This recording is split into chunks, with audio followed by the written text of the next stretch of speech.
किसी गांव में एक किसान रहता था। इस संसार में वह बहुत ही गरीब था।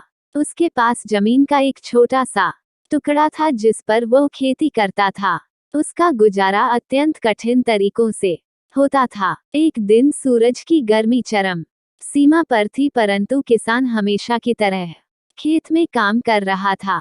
पसीने से लथपथ किसान बुआई के लिए खेत जोत रहा था। इसी बीच खेत में खुदाई करते समय जमीन से एक बड़ा सा लकड़ी का बक्सा मिला। किसान ने सावधानी से बक्से को निकाला। पहले तो उसके समझ में नहीं आया कि बक्से का क्या करें। आखिर उसने बक्से को खेत के बाहर रख दिया। उसे साफ करके जो रोटियां वह घर से लाया था वह बक्से में रख दी और अपने काम में जुट गया। दोपहर को जब वह खाने के लिए रोटियां निकलने के लिए बक्से के पास गया तो हैरान रह गया।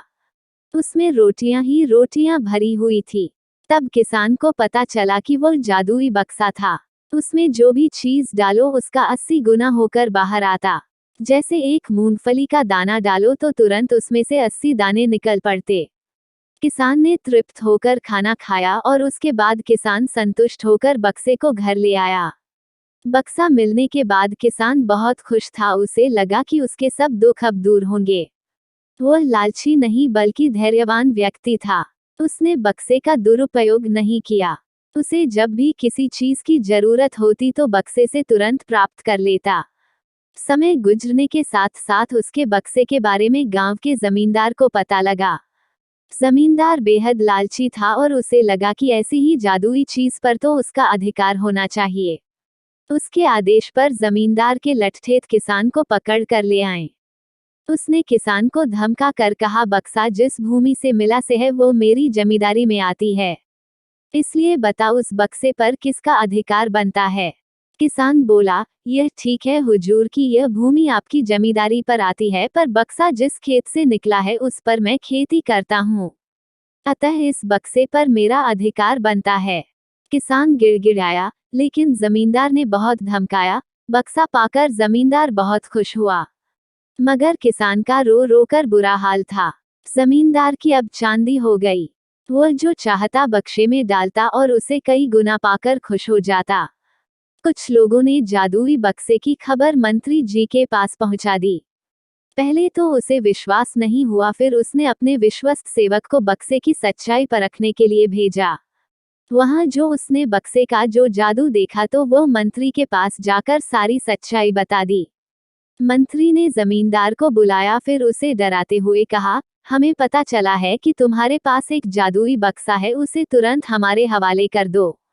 इसी जादुई बक्से को हाथ से निकलते हुए देखकर जमींदार की हालात खराब होने लगी। उसने मंत्री जी से बहुत विनती की पर मंत्री नहीं माना। बक्सा पाकर मंत्री मतवाला हो गया। विरोधियों को यह अच्छा मौका मिल गया। उन्होंने बक्से के साथ साथ मंत्री के निकम्मेपन की खबर भी राजा तक पहुंचा दी। बक्से की बात सुनकर राजा अधीर हो उठा। वह अपने सेनापति के साथ मंत्री के घर जा पहुंचा। उसने कहा, देश की सारी जमीन राजा की होती है, इसलिए जादुई बक्से पर भी उसी का हक है। मंत्री ने बिना देरी किए बक्सा राजा को दे दिया। जादुई बक्से को पाकर राजा प्रसन्न हो गया। सबसे पहले राजा ने जादुई बक्से की मदद से अपनी खजाने की वृद्धि की, फिर राजा को उस बक्से की सुरक्षा को लेकर चिंता हुई। राजा हर कीमत पर उस बक्से को अपने साथ रखना चाहता था। राजा ने सोचा कि इसका रहस्य ज्ञात करना चाहिए कि आखिर इस बक्से में है क्या। यह जानने के लिए राजा उसमें प्रवेश कर बैठा। जब बाहर निकला तो उसके पीछे पीछे 80 राजा बाहर निकले। असली राजा का कुछ पता नहीं चलता था। वे राजसिंहासन में कब्जा करने के लिए एक दूसरे से लड़ने लगे। यह जानकर किसान को बेहद दुख हुआ। वह अपने आप को कोसने लगा कि कितना अच्छा होता कि मैं बक्से को जमीन में ही गड़ा रहने देता।